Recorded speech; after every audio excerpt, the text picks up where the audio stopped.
Jadi Agus sekarang ditolak oleh BPJS Rumah Sakit Cipto, harus dananya dibayar.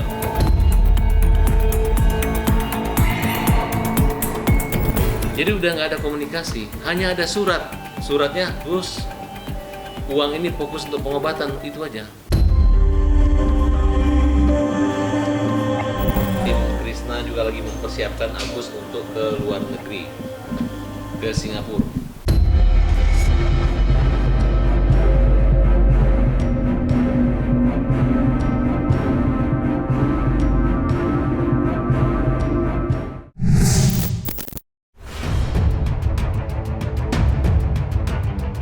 Lagi dan lagi, perjuangan Agus Salim untuk menyembuhkan mata harus menemui aral terjal.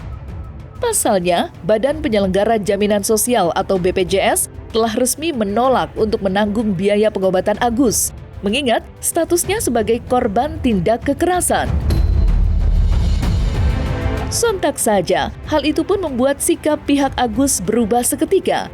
Ia yang tadinya seakan hanya ingin memperkarakan Novi, kini justru kembali menekan sang aktivis kemanusiaan itu untuk menyerahkan semua uang donasi ke tangan Agus. Padahal pihak Novi sudah berkali-kali berusaha menghubungi Agus untuk melanjutkan pengobatannya di dalam pengawasan yayasan. Sayangnya, upaya keras Novi tak kunjung berbuah manis. Namun menariknya, Farhad Abbas justru membantah semua itu dalam konferensi persnya. Ia bahkan memberi tudingan balik, jika sejatinya pihak Novi lah yang menutup komunikasi dengan pihak Agus. Lantas, seperti apa penjelasan Farhad terkait hal itu? Serta benarkah pula biaya pengobatan Agus kini ditanggung seluruhnya oleh Krisnamurti? Jadi Agus sekarang ditolak oleh BPJS Rumah Sakit Cipto, harus dananya dibayar. Tadi yang bayar Krisna ya? Iya. Tadi Krisna yang bayar melalui Gigi. Untuk komunikasi kita sudah mengupayakan segala cara, mulai dari telepon, WhatsApp, kita sudah memberikan surat ke rumahnya gitu terkait pengobatan yang seharusnya dijalani, tapi belum ada respon sampai saat ini.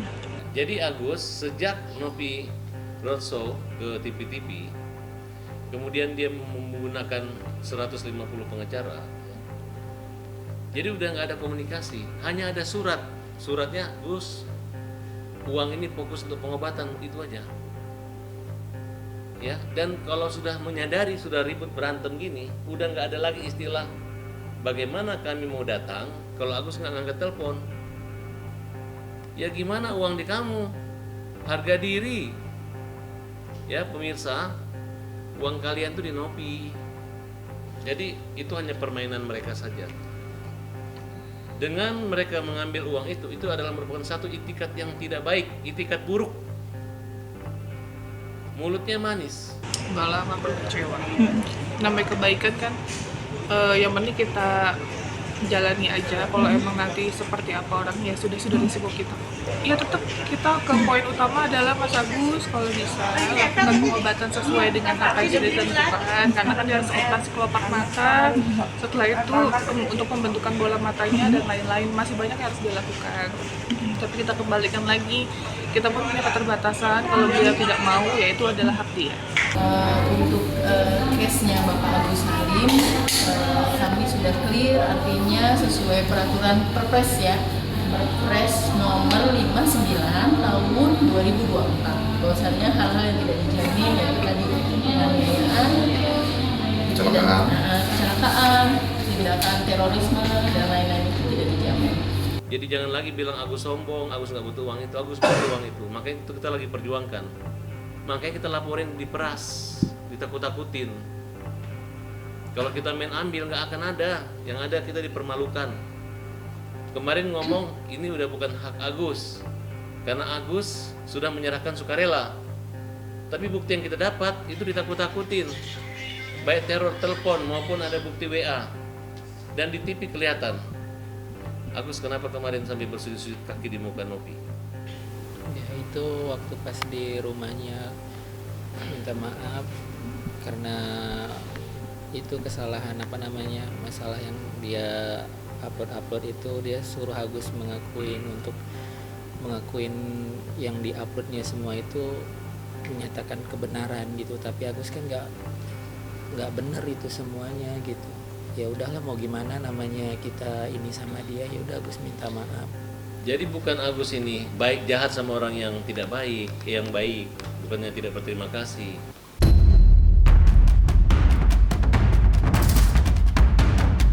Polemik donasi 1,3 miliar yang melibatkan Agus dan Novi memang seakan tidak ada habisnya menghadirkan kejutan-kejutan baru setiap hari. Terlebih saat ini, Agus Salim harus menelan kenyataan pahit di mana pengobatannya tidak dapat ditanggung BPJS. Sehingga mediasi dan duduk bersama dengan pihak Novi untuk mencari jalan tengah terkait uang donasi memang tidak dapat dihindari. Meski begitu, bukan artinya kini mereka hanya diam berpangku tangan sembari menyaksikan isak tangis yang semakin deras membanjiri pipi Agus. Karena dalam konferensi persnya kemarin, Farhad Abbas pun menjelaskan pula jika pihaknya berencana melanjutkan pengobatan Agus Salim ke negeri Singapura dengan bantuan dan kedermawanan Krisnamurti.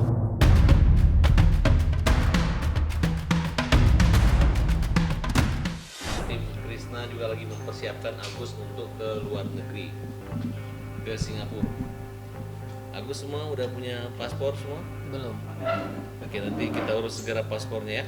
Ya kan kami akan cover semuanya, ya kan saya akan cover pengobatannya Agus. Maka justru saya minta kejelasan Novi karena uangnya yang didonasi masuk ke Agus ini kan udah ditransfer balik ke berapa kemarin? 1,3 ya?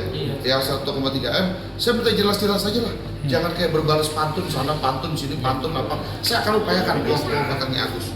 Senilai itu akan saya upayakan bagaimana caranya. Termasuk membawa ke Malaysia sama Singapura ya Bang? Iya, makanya saya minta kejelasan dulu dari Novi. Kalau pengobatan kan memang dari dulu pun setahu saya dia dapat pengobatan walaupun terbatas ya. Dan kalaupun harus mendapatkan donatur mata, donasi mata itu kan bukan hal yang mudah juga.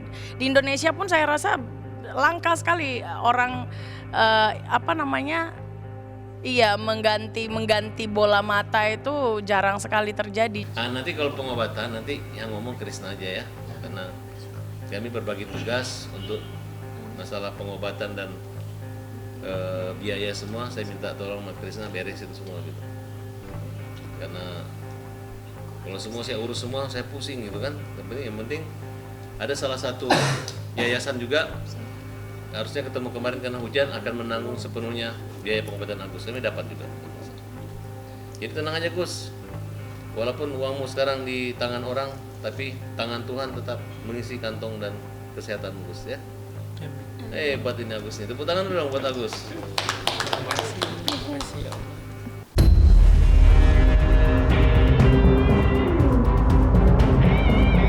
Sementara itu, kehadiran Krisnamurti memang memberikan angin harapan yang begitu segar dirasakan pihak Agus. Namun sayangnya, tidak dapat dipungkiri jika biaya pengobatan Agus Salim di Singapura tentunya tak sedikit. Walaupun begitu, Krisna nampak mengantongi rencana lain, yaitu mempersiapkan donasi baru yang terbuka lebar bagi siapapun untuk membantu biaya pengobatan Agus. Lantas seperti apa penjelasan Krisnamurti terkait rencana penggalangan dana tersebut? Kami akan upaya dengan cara kami, ya kan, mencari donasi lagi, termasuk saya akan juga lagi donasi, ya kan. Lalu saya akan menghimpun, ya kan, teman-teman saya untuk pengobatannya Agus.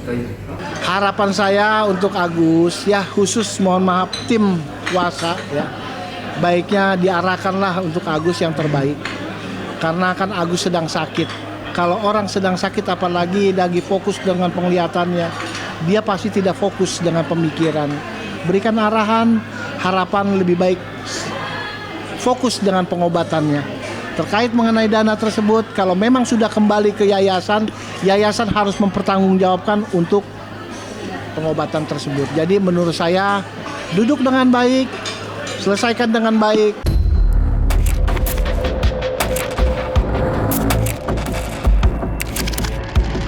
Terlepas dari jalan panjang nan berbatu yang harus dilalui Agus dalam upaya menyembuhkan luka di matanya, ia harus pula dibuat heboh dengan konflik internal dalam tim kuasa hukumnya. Seperti diketahui, Jainuddin dan Raden Dadan Mariana belakangan ramai menjadi perbincangan lantaran diduga telah meninggalkan tim kuasa hukum Agus. Sebuah kisruh yang sampai membuat Farhad mengutarakan rencana untuk melaporkan Jainuddin ke pihak berwajib. Namun untungnya di balik huru-hara yang kadung tercipta, Jainuddin dan Erdelo rupanya sudah meminta maaf kepada Agus dan mengurungkan niat untuk mengundurkan diri. Sehingga kini semua telah kembali ke sedia kala dan mereka siap hadir di belakang Agus. Mengingat selain polemiknya dengan Novi, Agus harus pula menghadapi perkara hukum terkait kasus penyiraman air keras pada matanya.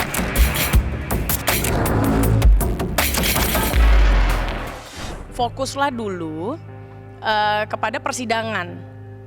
Nanti mungkin pemerintah akan bergerak setelahnya gitu. Jadi uang donasi dikesampingkan deh. Jangan dulu gitu. Kalau pengobatan, saya rasa pengobatan-pengobatan yang sederhana juga masih bisa dilakukan Agus ya. Saya nggak tahu siapa pengacaranya Agus pada saat penyiraman itu terjadi. Apakah mungkin memang ada atau tidak ada gitu. Yang saya tahu itu yang punya pengacara adalah pelaku. Permintaan maaf itu sebetulnya bukan hal yang menjatuhkan harga diri. Permintaan maaf itu adalah bukan hal yang negatif. Justru permintaan maaf itu menyadari status kita adalah makhluk sosial. Tentunya kita juga harus mendalami hal-hal tersebut sehingga ketika seseorang meminta maaf, wah orang ini cemen, orang ini kalah. Tapi dampaknya itu saya percaya bahwa itu adalah mengedepankan nilai-nilai kepatuhan. Seseorang meminta maaf itu baik. Ya, akhirnya kan saya dikeluarkan dari grup, diskor, bukan berarti dikeluarkan dari kuasa hukum Agus, begitu ya saudaraku. Bahkan Bang Farhad sendiri yang telepon kepada saya, mendengar Erdelo dikeluarkan dari grup, Agus sedih. Agus menelepon Bang Farhad, Bang Erdelo itu orang baik, Bang Erdelo itu orang yang memperjuangkan Agus, kan gitu. Itu Agus itu meminta saya untuk, saya bilang santai aja Mas Agus ya. Banyak kok orang-orang yang membela Mas Agus di sini, bukan saya aja. Kalau saya adalah orang yang kemarin juga tetap berpendapat bahwa ketika saya dikeluarkan ya dikeluarkan. Ya, tapi mungkin saya sampai saat ini juga saya tidak pernah merasa dikeluarkan, tidak pernah saya merasa kalau saya ini adalah mantan lawyernya Agus. Kebetulan Bang William pun sama-sama. Ya saya dengan Bang William, dengan rekan-rekan masih baik membela Agus untuk mendapatkan hak-hak hukumnya. Begitu ya Bang William ya. Jainuddin masih tetap dia bergabung dengan kita. Yang ngejek-ngejek kita itu Jainuddin tetap kita maafin. Karena fitnah udah lewat, berlalu. Dan Jainuddin fair juga, dia mengatakan bahwa sudah ada beberapa klarifikasi harusnya hadir hari ini. Jadi Jainuddin itu hanya marah, ngambek gitu. Gara-gara nggak tahu lah ya, mungkin capek juga ya. Saya bilang, kau hati-hati, saya laporin ke polisi kalau fitnah-fitnah kita. Betul gak? Sedangkan Novi aja kita laporin, apalagi pengacara. Menyesal sih tidak ya, tapi ini sebuah pembelajaran buat saya ya ke depan gitu loh, terkait sharing partner gitu loh, seperti itu gitu loh. Saya anggap ini sebuah pengalaman buat saya ya, dan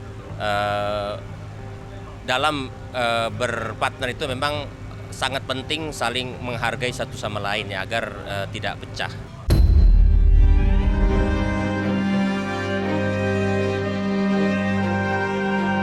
Nah, selesai sudah Cumi Lovers, saksikan terus Cumi Camp In-Depth, kabar lengkap, mendalam, dan akurat dari narasumber terpercaya.